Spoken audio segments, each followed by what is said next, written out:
नमस्कार प्यारे साथियों, आज एक इम्पॉर्टेंट इन्फॉर्मेशन आप सभी के लिए रहने वाली है, तो आइए शुरू करते हैं।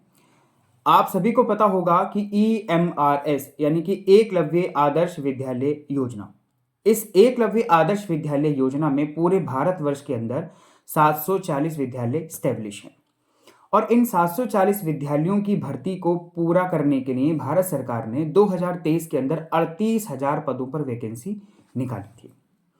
और आपको पता ही होगा कि इन 38,000 वैकेंसी में हमारे संगीत शिक्षकों की उस समय 2023 में 320 पद थे। उन 320 पदों में प्यारे दोस्तों सिर्फ 300 शिक्षकों को ही फुलफिल कराया गया है।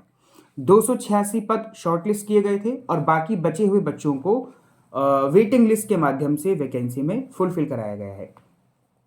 टोटल विद्यालय हैं 740। चलिए हम मोटा मोटा मान लेते हैं कि 300 बच्चों को इन्होंने वैकेंसी दे दी। अब कितने बचते हैं? 440 विद्यालय बचते हैं।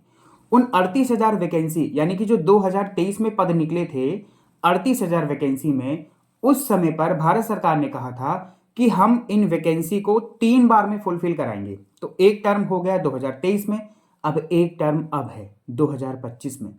तो ये जो 740 पद आपके संगीत शिक्षक के थे, जिसमें से 300 को हम मान के चलते हैं कि फुलफिल कर दिए गए हैं, 740 में से अभी 300 हो जाने के बाद में हमारे 440 बचते हैं। तो यानी कि इस हिसाब से देखा जाए सेकंड फेज है 2025 में, तो उन सेकंड फेज में लगभग 220 पद आपके इस बार आने वाले हैं। अब इसका फैक्ट क्या है?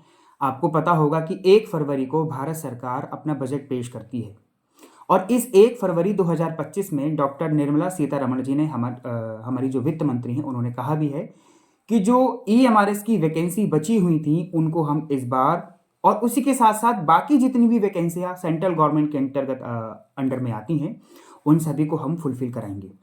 तो प्यारे दोस्तों, आप अपनी तैयारी को जोर शोर से शुरू कर दो। निर्मला सीतारमण जी ने भी कह दिया है कि इस बार हम अपनी वैकेंसी को पूरा करेंगे और लगभग इस बार आपके संगीत शिक्षकों के पदों पर 220 वैकेंसी आपको देखने के लिए मिलने वाली है। इसकी एक सुगबुगाहट है और सुनने में आ रहा है कि मार्च, अप्रैल या मई तक इन 3 महीने में से किसी भी एक महीने को निर्धारित करके आप लोगों का नोटिफिकेशन आउट कर दिया जाएगा और उसी के कुछ समय बाद यानी कि 4 महीने बाद या 5 महीने बाद सितंबर या अक्टूबर माह में आपका पेपर ले लिया जाएगा। ये लोग पेपर कराने में कोई बहुत देर नहीं लगाते हैं, तो जो लोग भी तैयारी को कर रहे हैं वो अपनी तैयारी को और धार से तैयारी करें। और इसी के साथ एक इंपॉर्टेंट इंफॉर्मेशन और कि अब आपने देखा होगा कि प्रभाकर, विशारद, गंधर्व, चंडीगढ़ कला केंद्र से जो लोग भी BA कर रहे हैं, MA कर रहे हैं संगीत के अंतर्गत अर्थात प्रभाकर या विशारद कर रहे हैं, तो वो मान्य नहीं होगा। क्या मान्य होगा? जो लोग B म्यूज कर रहे हैं, BPA कर रहे हैं, BA कर रहे हैं, म्यूजिक के साथ एडिशनल आपका नहीं होना चाहिए। जो लोग भी BPA, B म्यूज और BA संगीत से कर रहे हैं उन लोगों को ही इस बार या पहले भी इस सरकार ने वैकेंसी में बैठने का मौका दिया है। तो आप लोग अपनी तैयारी को बहुत अच्छे ढंग से, बहुत बेहतर ढंग से करना शुरू कर दीजिए। आने वाले समय में आपको वैकेंसी देखने के लिए मिलने वाली है और ये पेपर कराने के लिए आपको बहुत लंबा समय नहीं देंगे। तो आप अगर अपनी तैयारी खुद से कर रहे हैं बहुत अच्छी बात है। अगर आप खुद से अपनी तैयारी नहीं कर पा रहे हैं तो आइए भातखंडे संगीत शास्त्र में आप जुड़ जाइए।